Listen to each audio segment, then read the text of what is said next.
What if I told you that the war between your ambition and your laziness has nothing to do with your energy, your willpower, or your morning routine? What if the reason you can map out a brilliant future in your mind, a future where you are stronger, disciplined, and free, but you can't bring yourself to act on it, is not a personal failure, it's a philosophy. A philosophy you've been taught your entire life, an invisible script you've been following without even knowing it, a set of rules for a game you never agreed to play. Stay with me, because the productivity gurus and the motivation coaches have sold you a lie. They are treating a symptom while the disease rages on untouched. They offer you bandages for a wound that is deep in your soul. They can't fix this. But Friedrich Nietzsche can. He won't give you comfort. He won't give you easy answers. He will give you a mirror. And in that mirror, you will see the truth of your condition. If you can handle it, that truth will finally set you free. We all know the feeling. It often comes late at night when the world is quiet and the distractions finally fade. The sudden spark of a grand idea, the vision of a stronger, better version of yourself. You see the life you want clear as day. You feel that fire of ambition burn inside you, a powerful, almost painful longing for more. You map it all out. The business you'll start, the body you'll build, the person you'll become. You tell yourself with absolute conviction, this is it, tomorrow everything changes. But tomorrow comes, and the fire is gone, replaced by a familiar heavy blanket of apathy. That invisible force pulls you back to the couch, back to scrolling, back to the easy and the familiar. The promises you made to yourself at midnight feel like a distant dream, a fantasy belonging to someone else. You call it laziness. You call it procrastination. You blame yourself. You feel a quiet, gnawing shame, a sense of self-betrayal that poisons the rest of your day. You wonder, what is wrong with me? Why can I see the path so clearly but refuse to walk it? But Nietzsche would laugh at such a simple explanation. He would tell you that laziness is just a symptom. The disease is much deeper. It's a disease of the soul that modern life has infected you with. You think you need more motivation. You think you need a better system. Nietzsche would say you are looking in the wrong universe. You are trying to fix the engine of a car that is being driven by someone else. The problem isn't your drive. The problem isn't your potential.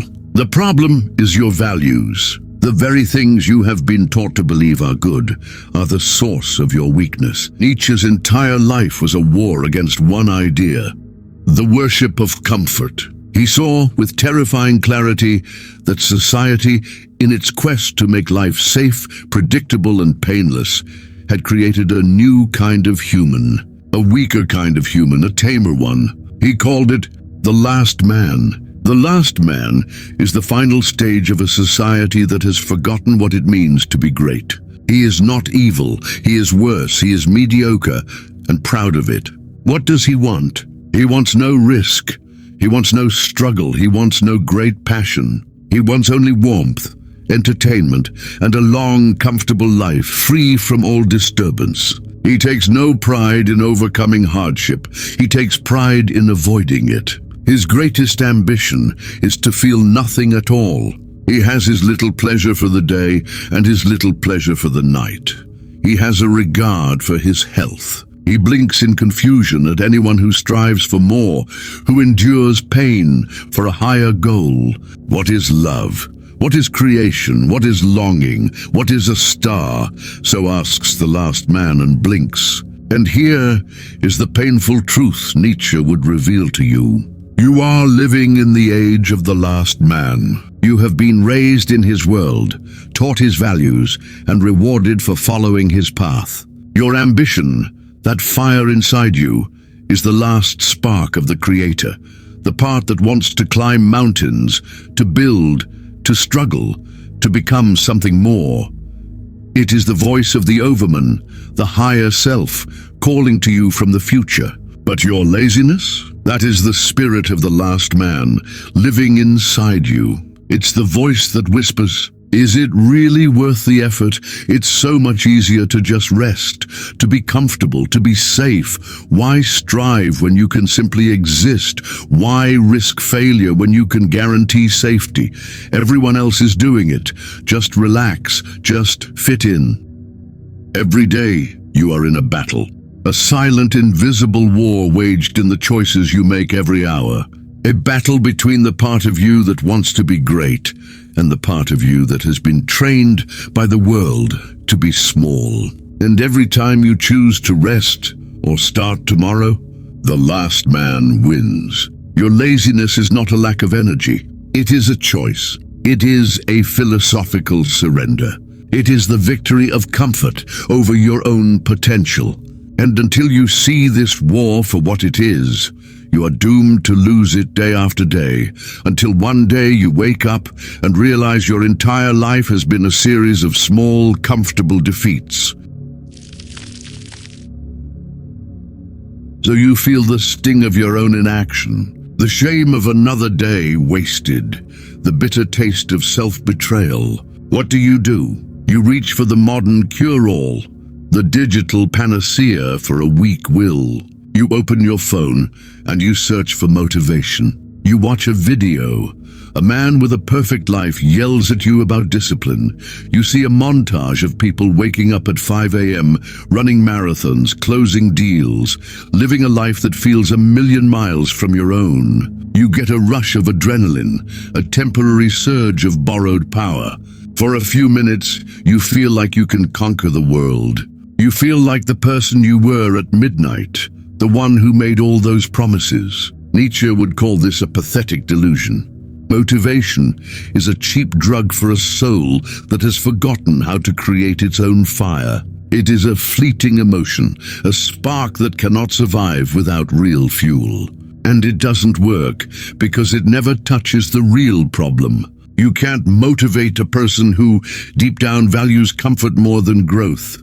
You cannot pour gasoline on a fire that has already been extinguished by a flood of comfortable habits. The moment the work gets hard, and all meaningful work is hard, your core values will take over. The last man inside you, the part of you that worships ease, will scream for an escape, and you will give it to him. Because his voice is the one you have been trained to obey your entire life. This is the cycle. You've lived it 100 times, maybe 1,000. You get inspired. You face the first real obstacle, the pain of effort, the boredom of consistency, the fear of failure. Your programming kicks in, the programming of the herd, telling you that pain is bad and should be avoided at all costs. That discomfort is a sign that something is wrong. You retreat to comfort, to distraction, to numbness. You feel the familiar, sickening wave of shame. The ambition fades like a ghost in the morning light, and you are left empty again, looking for your next hit of motivation. Each time you repeat this cycle, the last man inside you gets stronger. Your shame becomes his fuel. He whispers, "See, I told you. You're not cut out for this. Greatness is for other people. Just stay here. It's safe here. No one can judge you if you never truly try." And so your world shrinks. Your ambitions become quieter. Your dreams become ghosts that haunt you in the silent hours of the night. The secret isn't to find more motivation. The secret is to change what you worship. You have to stop seeing comfort as the goal and start seeing the struggle as the prize. Nietzsche wrote, "That which does not kill me makes me stronger." This is not a cliché to be printed on a poster. It's a literal formula for life, a command. The struggle is the entire point. It is the fire that burns away your weakness. It is the hammer that forges your character. Your laziness is simply a profound, deep-seated fear of the pain that is required to become who you are. The world has taught you a slave morality, a morality that says strength is dangerous, that suffering is pointless, that fitting in is the highest good, and that your own power is something to be feared. It teaches you to be a sheep, to value safety above all else, to seek the approval of the herd. It tells you that the good man is the harmless man. But the creator inside you, the lion, knows this is a lie. It knows that all great things are born from chaos, from struggle, from the courage to stand alone and embrace the necessary pain of growth.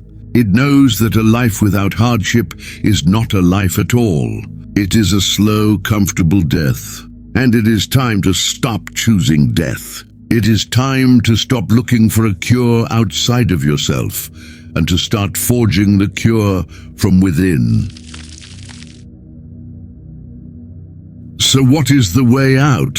If motivation is a drug and comfort is a prison, where is the door? The door is not outside of you.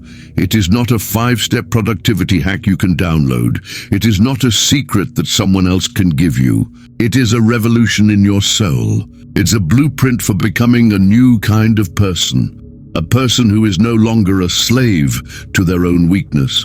A person who forges their own values in the fire of existence. First, you must revalue your values. This is the most difficult step, and it is the only one that truly matters. Everything else is a temporary fix. This is the permanent cure.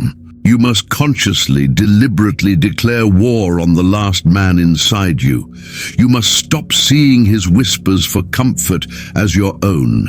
You must learn to love the feeling of resistance. When a task feels hard, when your mind screams for an escape, when every fiber of your being wants to retreat to the familiar warmth of distraction, you must train yourself to see it not as a threat, but as an opportunity. This is the moment of creation. This is the battlefield where your future self is born. This is where you are forged. This is what Nietzsche called amor fati, the love of one's fate. It is not a passive acceptance of whatever happens. It is not resignation. It is an active, joyful, defiant embrace of everything life throws at you, especially the struggle. You must love the struggle, because the struggle is your life. You must look at every obstacle, every failure, every moment of pain, and say, I wanted this. This is making me stronger. This is necessary for me to become who I am. You must learn to see the beauty in the heaviest burdens, for it is in carrying them that you discover your strength. This is the ultimate act of rebellion against the slave morality of comfort. It is the first step toward becoming the master of your own existence. Second, you must hunt down your comfort lies. The last man is a master of deception. He does not announce himself as your enemy. He speaks to you in your own voice, with what sounds like perfect, undeniable reason. What are the specific excuses you use? I'm too tired. I'm not inspired right now. I'll be more effective after a break. I don't know where to start. I'll do it when I feel ready. These are the lies the last man tells you to keep you safe and small. Write them down. Stare at them. See them for what they are. The bars of your cage, gilded with the appearance of logic. And when you hear them in your mind, you must recognize them as the voice of your own weakness, the lullaby of mediocrity, and you must choose to defy it, not with anger, but with a quiet, firm action in the opposite direction. Third, you must seek out necessary difficulty. Don't try to change your whole life overnight. That is a fantasy of the last man, a grand plan that is designed to fail so that he can say, I told you so. Grandiose plans are a form of procrastination. Instead, you must become a warrior of the small moment. Pick one small thing each day and do it precisely because you don't want to. The 5-minute workout when you feel exhausted. Writing one paragraph when you feel no inspiration. Making the phone call you've been avoiding. Speaking the truth when it is easier to lie. This is not about the result. This is about training your will. Your will is a muscle. The modern world has designed a life for you where this muscle is never used, where it is allowed to atrophy. You must become your own trainer. You are teaching the creator inside you to win against the last man, one small battle at a time. With each victory, your will becomes stronger, your self-respect grows, and the voice of laziness becomes weaker, more distant, like an echo from a life you no longer live. Finally, you must learn to stand alone. The last man seeks the approval of the herd. He measures his worth by the number of likes, the praise of others, the feeling of belonging. His entire identity is a reflection in the eyes of others. The creator, the Übermensch Nietzsche spoke of, creates his own laws. He is his own judge. Stop waiting for permission. Stop waiting for the perfect plan. Stop waiting for someone to tell you that you are ready. Decide what you will do and do it. The world will not cheer you on. In fact, it may resent you for it. It wants you to stay comfortable, predictable, and tame. Your greatness is a threat to its mediocrity. You must be willing to be misunderstood, to be criticized, to be alone. Because the path to becoming yourself is a path you must walk by yourself. It is the loneliest path and the only one that leads to freedom. Most people will not listen to this. The truth is a heavy burden, and it is easier to blame laziness and look for another quick fix. They will click away, back to the world of comfort and distraction, and tomorrow they will wake up the same person they were today, trapped in the same invisible cage, wondering why their life feels so empty. But if you have stayed to the end, it means the creator in you is still alive. It is waiting. It is hungry for a life of meaning. It has heard the call, and it refuses to go back to sleep. Nietzsche's path is not easy. It is the path of the few. It is a path of constant self-overcoming, of embracing pain, of standing alone. But it is the only path that leads to a life that is not a slow, comfortable death. It is the only path that leads to you. To make this choice clear, to burn away all remaining excuses, he gave us a thought experiment, a terrifying question to hold in our minds.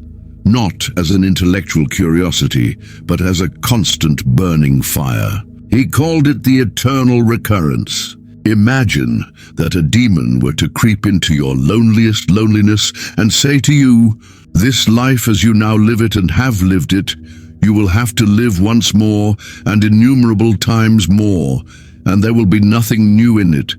But every pain and every joy, every thought and sigh, and everything unutterably small or great in your life must return to you, all in the same succession and sequence."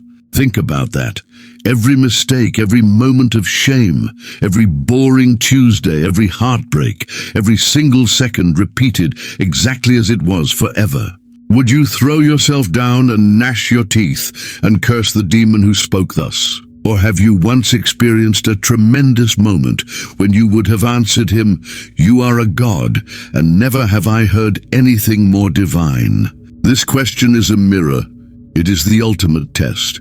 It forces you to ask, am I living a life I would choose to repeat for all eternity? If the answer is no, then you must change. Not tomorrow, not next week, now. You must live each day as if it were the one that mattered most, because it is. Nietzsche didn't romanticize death. He used it as a mirror. He believed we should live with death in mind, not in fear, but in clarity. Every hour you waste is one you'll never get back. Every unspoken word, every unlived dream, every buried feeling, they add up. And one day, your story ends. Will it be a masterpiece or a rough draft? A story you would proudly sign your name to for all eternity, or one you would be ashamed to read? Don't wait for death to show you how to live. Live now. The most dangerous of all falsehoods is the belief that freedom is easy. Freedom requires responsibility. It means owning your choices. No excuses, no scapegoats. It means standing in the full, terrifying light of your own power to create your life or to let it wither away. Most people don't want freedom. They want comfort and chains. They want a shepherd and a herd. They want to be told what to do, what to believe, who to be. The fact that you are still here, searching, questioning, and refusing to settle for easy answers is a rare and powerful thing. This alone is the beginning of real change. Understand that the journey is not about arriving at a destination called the Overman. It is about the quality of the struggle along the way. It is about choosing in every moment the Creator over the last man. It is about becoming a person who is strong enough to say yes to their life, exactly as it is, and to want it again forever. That is the ultimate victory. If this message reached you, share one comfort lie in the comments that you will stop telling yourself, starting today. Let's see who is ready to walk the harder path. And if you are tired of being comforted and ready to be challenged, subscribe. The journey is just beginning.